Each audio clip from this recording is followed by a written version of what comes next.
Jono membawa Sunjae ke rumah sakit, sementara Taesung mengejar Susilo yang lari dan tertabrak truk hingga jatuh ke dalam air. Berita kematian Susilo tersebar dan terdengar oleh Imsol yang sedang naik taksi. Imsol mencari tahu kondisi Sunjae melalui artikel yang menyatakan bahwa Sunjae tertabrak mobil dan sedang dirawat di rumah sakit. Panik, Imsol segera menuju rumah sakit. Sunjae yang tidak sadarkan diri mendengar suara Imsol dan terbangun. Mereka berpapasan di jalan. Imsol berpikir dalam hati bahwa Sunjae tidak terluka dan merasa lega. Sunjae, sekarang sepertinya semuanya sudah berakhir. Sunjae mendekati dan memeluk Imsol, mengatakan bahwa ia ingat semuanya. Imsol terkejut dan bertanya bagaimana itu mungkin. Sunjae bertanya kenapa Imsol menghapus dirinya dari ingatan Sunjae dan membiarkannya hidup tanpa dirinya. Mendengar itu, Imsol menangis dan Sunjae memeluknya erat, meminta maaf dan menyentuh bibir Imsol dengan lembut. Di kediaman Sunjae, dia memeluk Imsol dengan penuh kasih. Sunjae menyatakan tidak ingin menghabiskan satu momen pun tanpanya, mulai sekarang, karena hidup tanpa Imsol terasa sia-sia. Mereka sepakat untuk selalu bersama bahkan dalam mimpi. Imsol berjanji tidak akan pernah menghapus ingatannya lagi. Sunjae mengenang saat melihat kalung berinisial S dan menangis, pernah menghilang. 2. Sunjae memakaikan kembali kalung itu pada Imsol, menandakan semuanya telah kembali ke tempatnya. Imsol bercanda bahwa Sunjae pasti sering memakaikan kalung pada wanita lain.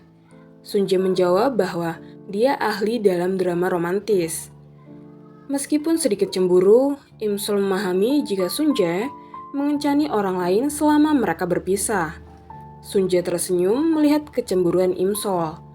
Saat Sunjae mengecuknya, Imsol tanya, hangat, merasakan cinta yang tak terpisahkan.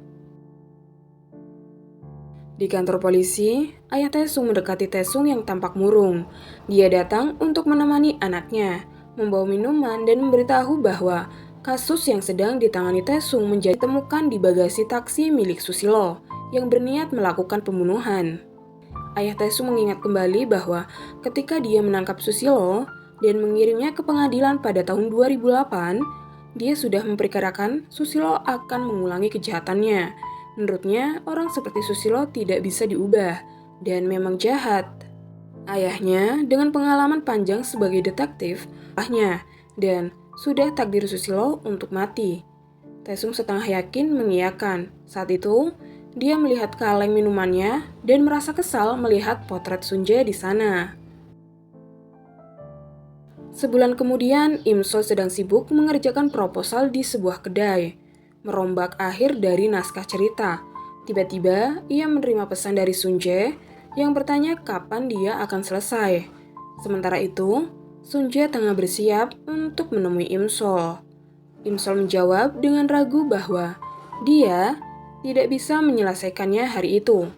Sunjae bertanya, apa itu berarti mereka tidak bisa bertemu hari itu? Imsol menjelaskan bahwa dia harus mengirimkan proposal tersebut besok. Dia menyesal, tapi tidak memiliki pilihan. Seketika, Sunjae tiba di kedai. Dia mengedipkan matanya pada Imsol, membuat orang-orang di sekitar berpikir bahwa dia mengedipkan mata pada mereka. Sunjae duduk di meja lain di depan Imsol, memesan kue untuk Imsol dan semua orang di sana agar tidak terlalu mencolok.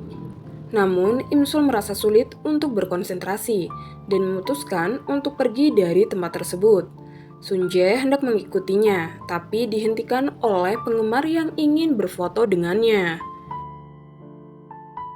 Di perpustakaan, Sunjae mendatangi Imsol dan memberinya minuman. Imsol bertanya mengapa Sunjae datang ke sana. Sunjae menjelaskan bahwa Imsol sibuk sehingga dia harus datang menemuinya. Imsol khawatir jika ada yang mengenali Sunjae, tetapi Sunjae meyakinkannya bahwa dia menutupi wajahnya dengan baik. Namun, Sunjae tidak bisa diam dan mengganggu Imsol dengan usil menyentuhnya. Imsol memperingatkannya, Tetapi Sunjae malah mengatakan bahwa itu seperti saat mereka kuliah. Ketika seorang wanita menyela mereka karena sadar itu Sunjae, Imsol menjelaskan bahwa dia bukan Sunjae, melainkan kakaknya Imgem. Mereka berdua keluar dari perpustakaan, dan Imsol kebingungan karena tidak bisa bekerja di sana. Sunjae menawarkan untuk menulis naskah di rumahnya agar Imsol bisa fokus. Meskipun awalnya senang, Imsol merasa kecewa dengan sikap cuek Sunjae di rumahnya. Setelah selesai, Imsol berteriak memberitahu Sunjae, tetapi dia tidak merespon karena sedang mendengarkan sesuatu. Ketika tahu bahwa Imsol telah selesai, Sunjae akan mengantarnya pulang. Tetapi Imsol ingin tetap di sana, sehingga dengan sengaja menjatuhkan barang-barangnya. Mereka membereskan barang-barang Imsol. Seketika, Sunjae lupa membawa kunci mobil. Dia akan mengambil sementara Imsol membereskannya. Kembalinya Sunjae mengambil kunci mobil, dia mengatakan, "Bagaimana jika kamu menginap malam ini? Tidur di sini malam ini dan pulanglah besok." Dengan senang, Imsol menjawab, "Baiklah, jika kamu bersikeras, aku akan bermalam di sini." Imsol bicara dengan dirinya, padahal dia bicara dengan In Hyuk di telepon. Setelah klarifikasi, Imsol ingin naik taksi pulang, tetapi Sunjae menghalanginya dan mengatakan, "Baiklah, lakukan semua yang kamu inginkan, makan sesuatu yang lezat, menonton film, menonton acara ragam, dan mengobrol. Mari kita lakukan semuanya. Tapi, pertama-tama, Sunjae akan mencium Imsol. Bibir mereka pun saling bertautan, menunjukkan bahwa Imsol akan menghabiskan malam bersama Sunjae. Sementara itu, dengan antusias Imgem mengumumkan kepada keluarganya bahwa ia telah debut sebagai suami pemeran utama dalam sebuah drama harian. Meskipun karakternya dalam drama tersebut kurang beruntung, karena berperan sebagai orang lumpuh yang dikhianati istrinya, seluruh keluarganya tetap merasa bahagia dan bangga atas kembalinya Imgem ke dunia akting setelah cukup lama berhenti. Keesokan harinya, Imsol dan Sunjae bangun dengan bahagia, saling menggoda dan bercanda seperti pasangan baru menikah. Mereka sikat gigi bersama dengan penuh kebahagiaan. Imsol berkata akan mandi dan meminta Sunjae untuk keluar. Sunjae menutup pintu kamar mandi dan bertanya, "Mau mandi bersama?" Imsol menyuruhnya keluar. Sebelum berangkat kerja, Sunjae memberi bekal makanan kepada Imsol. Dan Imsol mengecup Sunjae sambil berkata, "Kita terlihat seperti pengantin baru, bukan?" Sunjae terkejut mendengarnya. Nenek Imsol membuang arloji Sunjae yang merupakan mesin waktu ke kolam karena semuanya telah berakhir dan cucunya sudah mendapatkan takdir yang baik. Ibu Imsol memanggilnya dan sang nenek pun kembali berubah menjadi anak kecil. Di tempat lain, Pak Genduk melihat artikel tentang putranya yang sedang berkencan dengan seorang wanita. Karena wajah wanita itu diblur, ia tidak mengetahui bahwa wanita tersebut adalah Imsol. Pak Genduk merasa bangga dan menganggap kecantikan pacar putranya menembus layar. Sementara itu, ibu Imsol juga melihat berita tersebut dan berkomentar bahwa selera wanita Sunjae sangat buruk, tanpa menyadari bahwa wanita itu adalah putrinya sendiri. Di toko perhiasan, Sunjae dibantu oleh In Hyuk dan Jono memilih cincin untuk Imsol. Sunjae menunjukkan foto Imsol kepada mereka. Jut mengetahui Sunjae akan melamar. In Hyuk menyarankan Sunjae merahasiakan lamaran ini dari Imsol. Sunjae kemudian bertemu Imsol yang cemas karena kencan mereka menjadi berita. Sunjae menenangkannya dan berjanji akan mengurus semuanya. Kemudian, mereka bertemu Taesung dan mengajaknya makan. Taesung sebelumnya sudah menduga bahwa pria yang tidak bisa dilupakan Imsol adalah Sunjae. Karena saat mabuk, Imsol menyebut nama Sunjae dengan putus asa. Saat mereka minum bersama, Sunjae mabuk dan berterima kasih kepada Taesung karena menangkap Susilo. Taesung mengatakan itu tugasnya. Imsol juga mengatakan hal yang sama. Ada apa dengan kalian berdua? Sunjae menjawab bahwa Taesung mengakhiri takdir yang buruk. Kemudian mereka pun pergi dari tempat tersebut. Keesokan harinya, keluarga Imsol mengadakan pesta ulang tahun untuk Baby di kedai Pak Genduk. Imsol meminta Sunje untuk tidak datang ke pesta tersebut. Pak Genduk terkejut mengetahui bahwa keluarga Imsol yang memesan kedainya.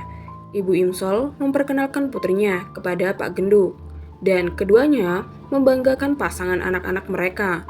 Tiba-tiba, Sunje datang dan memperkenalkan diri sebagai kekasih Imsol. Ibu Imsol sangat bahagia, tetapi Pak Genduk merasa putranya dibutakan oleh cinta. Pesta berlangsung meriah dengan keluarga terdekat. Sunje memberikan cek $1.000 sebagai hadiah untuk Baby. Melihat kebahagiaan putranya, Pak Genduk perlahan menerima Imsol dan mengakui bahwa putranya memiliki standar tinggi untuk wanita. Eclipse turut memeriahkan acara, memenuhi permintaan Sunje yang berjanji akan merenovasi studio dan memberikan peralatan instrumen. Setelah pesta, nenek Imsol mendatangi Sunje dan berkata bahwa ia bisa berumur panjang dan bahagia bersama Imsol, membuat Sunje menangis. Sunje mengajak Imsol naik kapal pesiar yang telah didekorasi indah untuk melamarnya. Namun, Imsol mengungkapkan rencananya untuk memulai karir baru sebagai sutradara film. Meskipun terlambat, Imsol bertekad untuk mencoba dan tetap bahagia dengan hasilnya. Sunje pun memutuskan menunda lamaran. Setelah menjadi sutradara, Imsol sangat sibuk. Sebagai dukungan, Sunje mengirimkan truk kopi ke lokasi syuting untuk para kru. Meski sibuk, keduanya selalu menyempatkan bertemu. Hari demi hari berlalu, dan akhirnya proyek film yang digarap Imsol telah selesai dan berhasil dirilis. Setelah mewujudkan impian Imsol, kini giliran Sunje untuk melamarnya dengan cara romantis. Sunje menyarankan agar mereka menangkap bunga yang berguguran bersama, sebagai permohonan agar hasil dari karya Imsol menjadi bagus. Kemudian mereka menangkap bunga itu, menutup mata untuk membuat permohonan. Dan ketika membuka mata, Imsol menemukan cincin di telapak tangannya. Sunje meminta Imsol untuk menghabiskan setiap momen bersamanya seumur hidup. Dan Imsol setuju. Sunje memakaikan cincin tersebut pada Imsol dan menciumnya dengan lembut. Mereka berdua membayangkan masa depan mereka bersama dengan mengikat janji suci. Sadar akan hal itu, mereka pun tertawa bersama dan berpelukan, mengakhiri cerita ini dengan bahagia.